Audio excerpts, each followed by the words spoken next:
Hey friends, நாம இன்னைக்கு இந்த வீடியோல ஒரு ஹேமர் ட்ரில்லோட அன்பாக்சிங் தான் பார்க்க போறோம். இது வந்து பாத்தீங்கன்னா தம்தார் DM26 அப்படிங்கிற மாடல். இந்த ஹேமர் ட்ரில்லோட பவர் 1250 வாட்ஸ். நாம இதை வந்து Flipkartல 2400 ரூபாய்ங்கிற பிரைஸ்ல வாங்கியிருந்தோம். குயிக்கா அன்பாக்ஸ் பண்ணி பாக்ஸ்க்குள்ள என்னென்ன இருக்குன்னு பார்த்தலாம். காட்டன் பாக்ஸ் ஓபன் பண்ணதுமே நமக்கு உள்ள ஒரு கேரி கேஸ் கொடுத்திருக்காங்க. கேரி கேஸ்ல ஓபன் பண்ணதுமே பாத்தீங்கன்னா ட்ரில் மிஷினுக்கான ஹேண்டில் கொடுத்திருக்காங்க. இந்த ஹேண்டில்லயே பாத்தீங்கன்னா நம்ம டெப்த் காஜ் வந்து இன்சர்ட் பண்ணிக்கலாம். நம்ம எவ்வளவு டெப்த்துக்கு ட்ரில் போடணுமோ அந்த டெப்த் காஜில் நம்ம செட் பண்ணிட்டு இது மாதிரி இந்த ட்ரில்லிங் மிஷின்ல இந்த ஹேண்டில் ஃபிக்ஸ் பண்ணி நாம ட்ரில் பண்ணிக்கலாங்க. மெஷினோட சைடுல நமக்கு செலக்டர் ஸ்விட்ச் கொடுத்திருக்காங்க. ஹேமரிங் ஃபங்க்ஷன் செலக்ட் பண்ணிக்கலாம், ட்ரில்லிங் ஃபங்க்ஷன் செலக்ட் பண்ணிக்கலாம். அது போக hammering plus drilling function select பண்ணிக்க முடியும். ட்ரிகரை லாக் பண்றதுக்காக ஹேண்டில் இது மாதிரி ஒரு பட்டன் கொடுத்திருக்காங்க. அதை பிரஸ் பண்ணீங்கன்னா ட்ரிகர் லாக் ஆயிக்கும். இந்த மெஷின்ல இருக்க chuck clockwise and anti clockwise டைரக்ஷன்ல ஆபரேட் பண்ணிக்க முடியும். அதுக்கான செலக்டர் ஸ்விட்ச் பேக் சைடுல கொடுத்திருக்காங்க. மெஷினுக்கான இன்புட் பவர் கேபிள் பாத்தீங்கன்னா 2 பின் பவர் கேபிள் தான். 0.75 square mm 2 core cable use பண்ணிருக்காங்க. இதனுடைய கிட்லயே நமக்கு 3 கான்கிரீட் ட்ரில் பிட் கொடுத்திருக்காங்க. அது போக 2 சிசல் பிட்மே கொடுத்திருக்காங்க. இது எப்படி ஆபரேட் பண்றது நாம இப்ப செக் பண்ணி பார்த்தலாம். மெஷின் இப்போ நம்ம ட்ரில் மோட்ல செட் பண்ணிருக்கோம். இந்த மெஷின்ல பாத்தீங்கன்னா நமக்கு ஈஸி லாக் செக் கொடுத்திருக்காங்க. ட்ரில் பிட் இது மாதிரி வச்சு பிரஸ் பண்ணீங்கனாலே உள்ள லாக் ஆகிக்கும். மெஷினை செக் பண்றதுக்காக நாம ஒரு ஃபர்னேஸ் பிரிக் எடுத்திருக்கோம். இப்போ நம்ம மெஷினை வந்து பாத்தீங்கன்னா ட்ரில் மோட்ல செட் பண்ணிருக்கோம். ட்ரில் பண்றப்ப நமக்கு ஸ்மூத்தா ட்ரில் ஆகுது. ட்ரில் ஃபங்க்ஷன் செலக்ட் பண்ணதுனால நமக்கு ரொம்ப ஸ்லோவா தான் ட்ரில் ஆகுது. இப்போ நம்ம மெஷின்ல வந்துட்டு பாத்தீங்கன்னா hammering plus drilling option enable பண்ணிட்டோம்.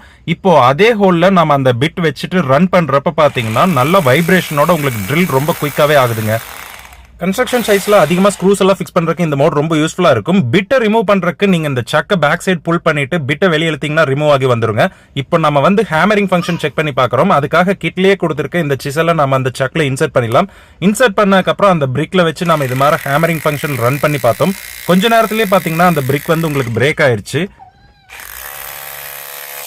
இந்த மெஷின்லயே நமக்கு ஃபார்வர்ட் அண்ட் ரிவர்ஸ் ஆப்ஷன் இருக்குன்னு ஆல்ரெடி மென்ஷன் பண்ணியிருந்தேன். பேக் சைடுல இருக்கிற இந்த ஸ்விட்சை நீங்க எனேபிள் பண்றதுனால நமக்கு ஃபார்வர்ட் அண்ட் ரிவர்ஸ் ஆப்ஷன்ல இதை ஆபரேட் பண்ணிக்க முடியும். ஹேமரிங் ஃபங்க்ஷனுக்காக இந்த மெஷின் யூஸ் பண்றப்ப ட்ரிகரை நம்ம கண்டினியூஸா ஹோல்ட் பண்ணி பிடிச்சிருக்க முடியாது. அதுக்காக இந்த ட்ரிகர் இப்படி பிரஸ் பண்ணி சைடுல இருக்கிற பட்டனை பிரஸ் பண்ணீங்கன்னா ட்ரிகர் அப்படியே லாக் ஆகிரும். ரிலீஸ் பண்றதுக்கு அதை அகைன் பிரஸ் பண்ணீங்கன்னா ட்ரிகர் ரிலீஸ் ஆகிருங்க. இந்த மெஷினை பை பண்ணணும்னா இதனுடைய லிங்க் வந்து வீடியோலயே டேக் பண்ணிருக்கேன். கிளிக் பண்ணி பை பண்ணிக்கோங்க. உங்க எலக்ட்ரீஷியன் ஃப்ரெண்ட்ஸ்க்கு இந்த வீடியோ ஷேர் பண்ணுங்க. நன்றி, வணக்கம்.